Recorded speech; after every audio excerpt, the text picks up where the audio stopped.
একটা সিস্টেমেটিকভাবে বিভিন্ন জায়গায় প্রায় লক্ষ লক্ষ হিন্দু নাম বাদ দেওয়ার যে একটা চক্রান্ত চলছে, যে ষড়যন্ত্র চলছে, সেটাকে পরাস্ত করতে হবে। সেই নামও উঠে আসতে পারে, আমরা আতঙ্কিত, কিন্তু পাশাপাশি স্পেসিফিক হিন্দু ভোটারদের টার্গেট করা হচ্ছে। আমরা এর প্রতিবাদ জানিয়েছি।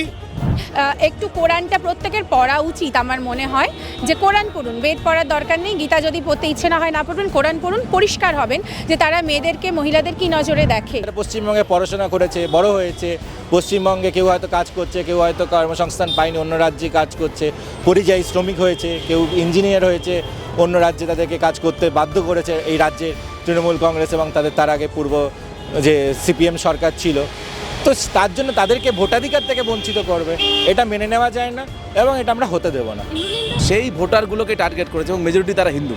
যেদের ভোটটা যদি আমরা কেটে দিতে পারি, তাহলে যেখানে 30,000 ভোটে ওরা হারতো, সেখানে হয়তো হারের ব্যবধানটাকে কমিয়ে 10,000 আনতে পারবে।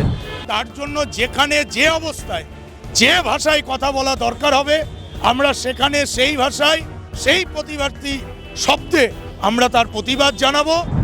ইলেকশন কমিশন যাতে তৃণমূল কংগ্রেসের কমিশন না হয়ে যায়।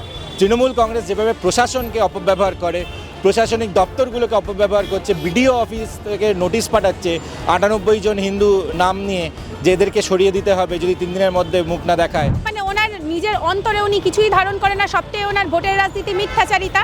ওনার মতো মিথ্যাবাদী মহিলা আর দুখানা নেই। এবং শুভেন্দু অধিকারীর সাথে আপনাদের বিজেপি যুব মোর্চার যে 10 জন প্রতিনিধি গিয়ে ভেতরে কথা বললেন, কি আলোচনা হলো?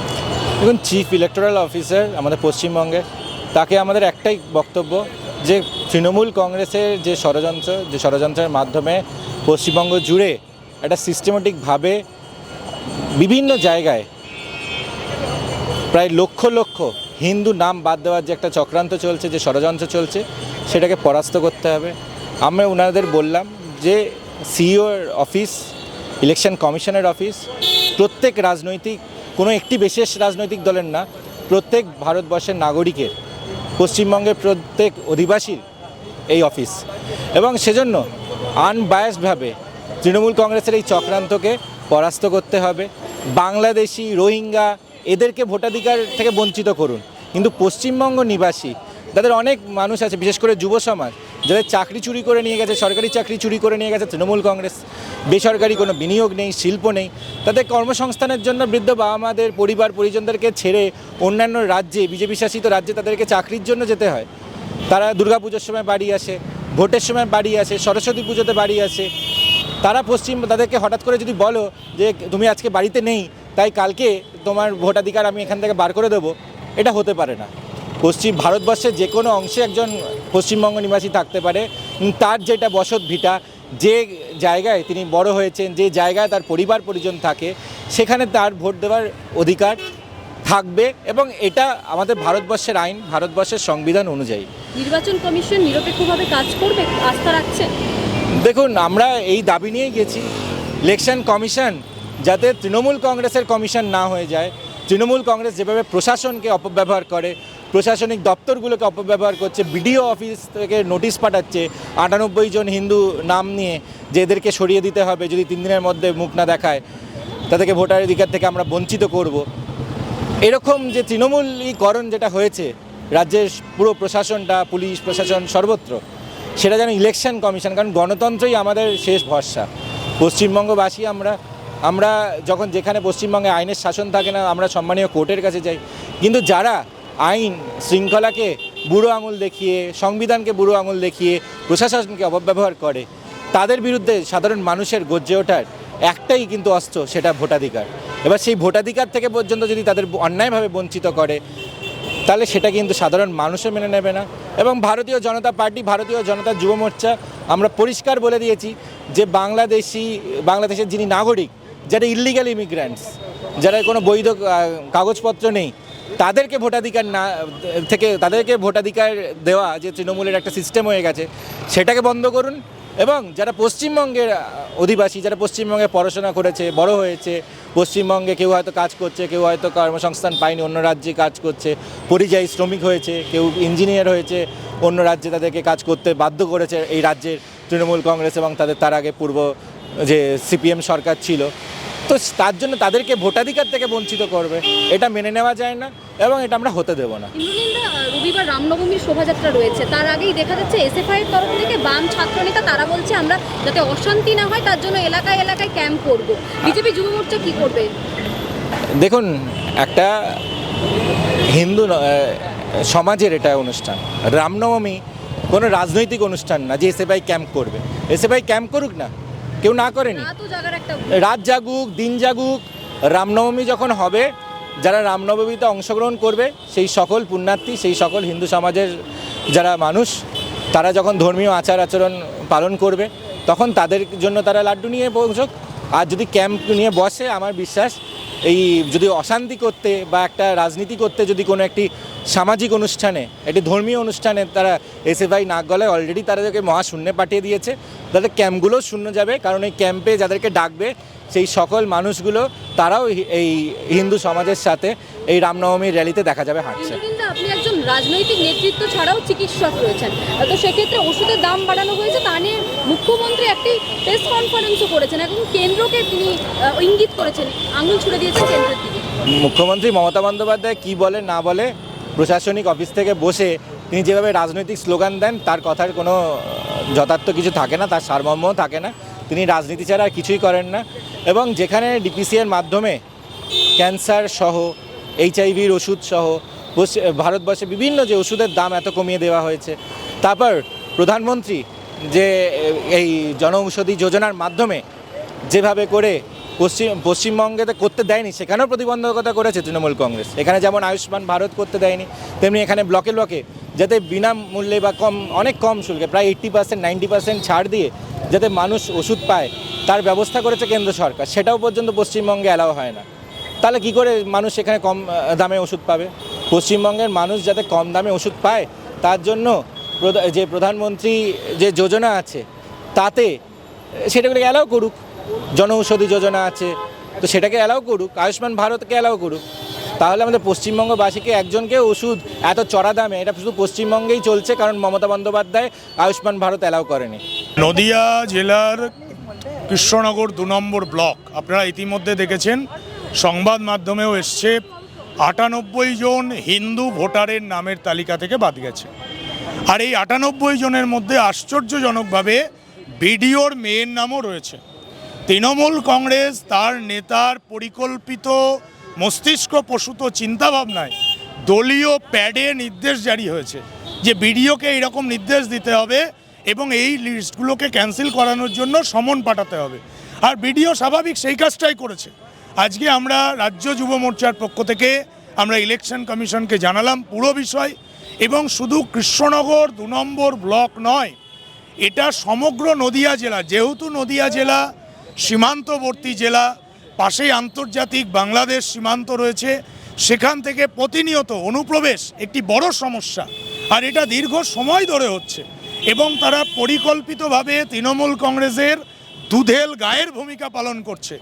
আজকে কেবলমাত্র কৃষ্ণনগর 2 নম্বর ব্লকের নাম উঠে এসছে, আগামী দিন হয়তো নাকাশিপাড়া, পলাশিপাড়া বা তেহট্ট বিধানসভা, চাপড়া বিধানসভা যেগুলো সীমান্ত লাগোয়া সেই নামও উঠে আসতে পারে। আমরা আতঙ্কিত, কিন্তু পাশাপাশি স্পেসিফিক হিন্দু ভোটারদের টার্গেট করা হচ্ছে। আমরা এর প্রতিবাদ জানিয়েছি। কোনো হিন্দু ভোটারকে ভোটার লিস্ট থেকে তাদের নাম বাতিল করতে আমরা দেব না। তার জন্য যেখানে যে অবস্থায় যে ভাষায় কথা বলা দরকার হবে আমরা সেখানে সেই ভাষায় সেই প্রতিবাদী শব্দে আমরা তার প্রতিবাদ জানাবো এবং আমরা বাধ্য করব। যেভাবে তৃণমূল কংগ্রেস নবান্নে বসে একটা পলিটিক্যাল এজেন্ডা তৈরি করেছে যে বিশেষ করে যেখানে হিন্দু অধ্যুষিত এলাকা, যেখানে বিজেপি হিন্দু ভোটে জয়লাভ করছে, এই 26-এর ভোটের আগে হিন্দুদের কেন ঝেড়ে ফেলতে চাইছেন? দেখুন, আমি নদিয়া দক্ষিণের যুব মোর্চার দায়িত্বে আছি। তো নদিয়া দক্ষিণে 21 এবং 2024 7টা বিধানসভার মধ্যে 6টাতে আমরা জিতেছি এবং ক্লিন সুইপ বলা যেতে পারে। এবং তৃণমূল সেই হারের যখন তারা অ্যানালিসিস করেছে, তারা দেখছে যে ওখানে একটা বড় অংশের যারা ভোটার্স তারা ভারতবর্ষের পশ্চিমবাংলার বাইরে তারা কাজের সূত্রে থাকে বিভিন্ন কাজের জন্য, এবং মেজরিটি জায়গাতে সেখানে তারা সেন্ট্রাল গভর্নমেন্টের যে প্রকল্পগুলো দেখেছে বলছে সেন্ট্রাল গভর্নমেন্টে তারা ভালো কাজ দেখেছে, এখানে এসে তার পরিবারকে বলছে বিজেপিকে ভোট করতে, ফলে তারা হেরেছে। এবার তারা টার্গেট করছে যে সেই লোকগুলো প্রায় আপনারা জানেন পরিযায়ী সংখ্যাটা কত আছে, সেই ভোটারগুলোকে টার্গেট করেছে এবং মেজরিটি তারা হিন্দু। যেদের ভোটটা যদি আমরা কেটে দিতে পারি, তাহলে যেখানে 30,000 ভোটে ওরা হারতো, সেখানে হয়তো হারের ব্যবধানটাকে কমিয়ে 10,000 আনতে পারবে, বা তারা চেষ্টা করছে যদি একটা দুটো সিট বের করতে পারে। এবার আমরা এই জায়গাতে 100% ভোটারদের কাছে নিশ্চিত আমরা করতে চেয়েছি, একটা ভোটও আমরা কাটতে দেবো না। যারা হিন্দু সনাতনের পক্ষে, ভারতবর্ষের জাতীয়তাবোধের পক্ষে, জাতীয়তাবাদের পক্ষে, সেই সমস্ত একটা ভোটারকেও আমরা কাটতে দেবো না। তার জন্য আজকে ইলেকশন কমিশনের কাছে আমরা এসেছি। আগামী দিনে প্রতিটা বাড়ির প্রতিটা ভোটারদের ডিটেলস আমরা এখানে জমা করব। বসিরহাটে হু করে সংখ্যালঘুদের সংখ্যা বেড়ে যাচ্ছে, কিভাবে? দেখুন, তৃণমূল কংগ্রেসের বদান্যতায় বসিরহাট একটা সীমান্ত ঘেরা জেলা, সেখানে তৃণমূল কংগ্রেস নেতারা ভুয়ো ভোটার কার্ড তৈরি করিয়ে দিচ্ছে সংখ্যালঘু সম্প্রদায়ের মানুষ, যারা কিনা বাংলাদেশ থেকে আসছে, এবং যার ফলে এটা ভোটার বৃদ্ধির চেষ্টা করছে। আমরা ইলেকশন কমিশনকে আজকে আমাদের নেতৃত্ব মাধ্যমে জানিয়েছি, এবং আগামী দিনে বসিরহাট সহ আমরা এটা নিয়ে বড় ধরনের লড়াইয়ে নামছি, এবং যত দূর পৌঁছাতে হয় আমরা যাব। একজন সনাতনী হিন্দুর ভোটার যেন ভোটার তালিকা থেকে বাদ না যায়, তার জন্য আমাদের লড়াই চলবে।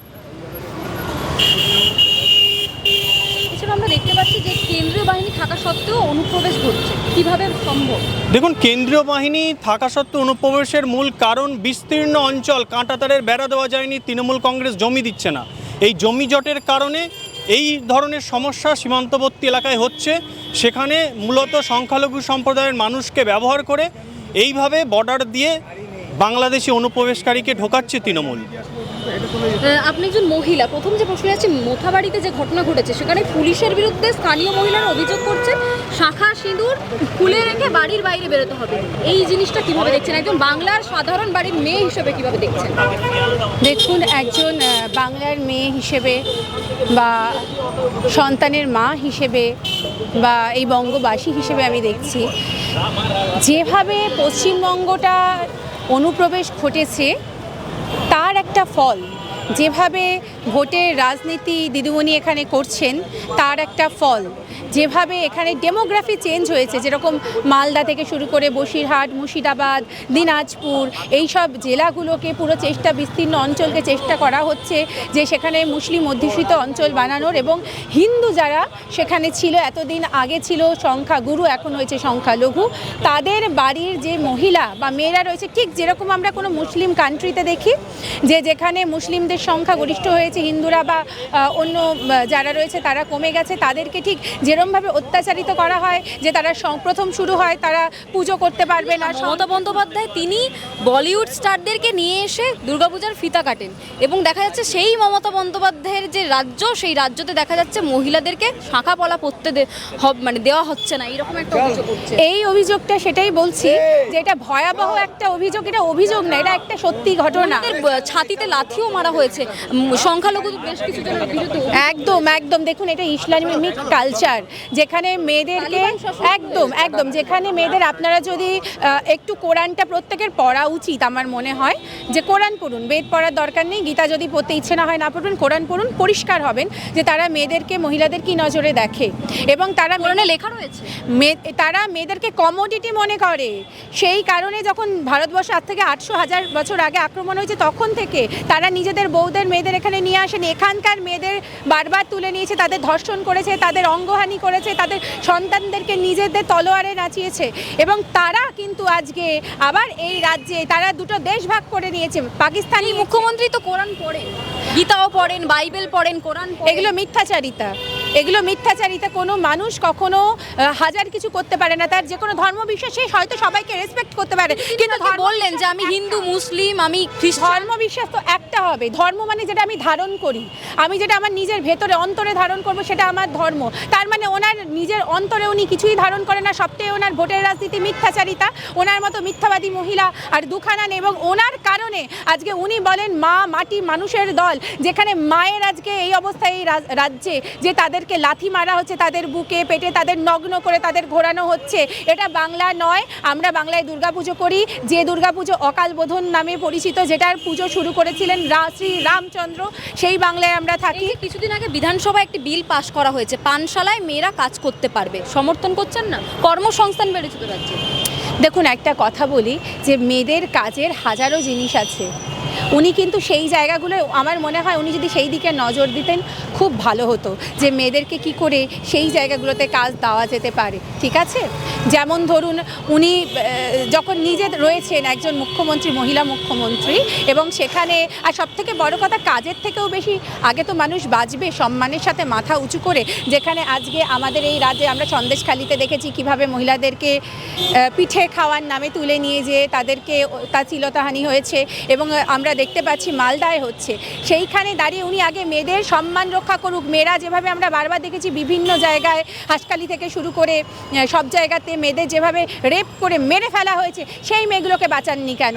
যে মেয়েটি আমাদের গর্বের, যে মেয়েটি ছিলেন আমাদের আরজি করের ডাক্তার, সেই ডাক্তারটা কেন, তিনি কেন আজকে অত্যাচারিত হলেন? কেন তাকে বাঁচানো গেল না? কেন তার শুধু বাঁচানো গেল না তাই নয়, কেন তার বিচার হলো না? কেন বিচার সে পেল না? উনি কেমন মহিলা? কিন্তু বললেন যে সিবিআই এর কাছে রয়েছে সব কিছু। তার একদম ঠিক, কিন্তু ধরুন একটা খুন হলো, তার 4 বা 5 দিনের মধ্যে, এতদিনও সময় লাগে না। অ্যাকচুয়ালি একদিন যদি কেউ হাতে পায় না, সব প্রমাণ লোপাট করা সম্ভব। সেখানে 4-5 দিন ধরে প্রমাণ লোপাট করা হয়েছে। তারপরে আমরা কিভাবে ন্যায়ের আশা রাখতে পারি বলতে পারেন? এগুলো তো দিদিমণির নির্দেশে হয়েছে, তার পুলিশ করেছে, তার মন্ত্রীরা করেছে, তার পছন্দের ডাক্তাররা করেছে।